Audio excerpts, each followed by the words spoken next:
في فيديو النهارده اديك 5 طرق تقدر تجيب بيهم فلوس وانت طالب. فكره يا صاحبي انك تستنى ما تخلص جامعه عشان تجيب فلوس، فدي فكره قديمه شويه. الوقت اللي احنا فيه ده الموبايل اللي في ايدك ممكن تخليه مصدر دخل ليك. اول مصدر دخل فيهم هو المونتاج.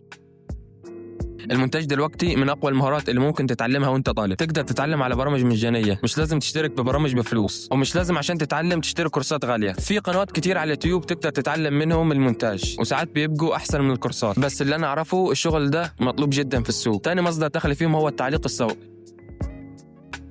لو انت شايف ان صوتك مميز وينفع فويس اوفر، فتقدر انك تعمل تعليقات صوتيه على فيديوهات تحفيزيه ودينيه وتعليميه، والمهاره دي مطلوبه جدا والسعر فيها بيبقى عالي. وثالث مصدر دخل معانا هو الجرافيك ديزاين، ودي مهاره بتعلمك تصمم بانرات وبوسترات للشركات وتعمل هويه بصريه لبراندات عالميه، ودي مهاره مطلوبه جدا من الشركات واي حد عنده بزنس. وتقدر تتعلمها برضه من اليوتيوب وتشترك في برامج مجانيه زي برنامج اسمه فوتوبيا، وده اقرب برنامج للفوتوشوب. وطبعا لما تطلع دخل انصحك تتعلم على الفوتوشوب. ورابع مهاره فيهم هي صناعه المحتوى، ودي مهارة تسهل عليك تلاقي شغل في كل المهارات اللي احنا قلناها. والمهارة دي تقدر تبدأ فيها بدون ما تستنى كاميرا احترافية أو مايك احترافي أو إضاءة مناسبة. أهم حاجة تبدأ وتستمر، وأي حاجة تيجي بالاستمرار والتطوير. وخامس مهارة معانا وآخر مهارة إنك تتعلم الإنجليزي. الإنجليزي ده من أفضل المهارات اللي ممكن تتعلمها في حياتك. جميع شغل أونلاين محتاج إنجليزي، جميع الكورسات محتاجة إنجليزي، جميع الفرص الكبيرة محتاجة إنجليزي، فأنت لازم تتعلم الإنجليزي. أنا مش بقول إن بدونه مش هتشتغل، بس هيبقى إضافة قوية ليك. وفي قنوات كتير على اليوتيوب بتعلمك بطريقة احترافية زي قناة أمريكان إنجليش اللي بتوفر لك قوائم تشغيل بتعلمك الانجليزي قراءة ونطق وكتابة وتنقلك من مستوى لمستوى بدون ملل. واسيب لك في الوصف شوية قوائم تشغيل تعلم منها كل المهارات اللي قلناها دي. وفي نهاية الفيديو عايزك تعرف ان كل المهارات اللي قلناها دي محتاجة جهد واستمرارية عشان تنجح في اي واحدة فيهم، واللي نجح فيهم هو اللي استمر، واللي فشل هو اللي وقف في البداية. ولو عجبك المحتوى ده ما تنساش تعمل لايك واشتراك في القناة عشان يوصل لك الفيديوهات الجديدة من المحتوى ده. وبس كده، سلام.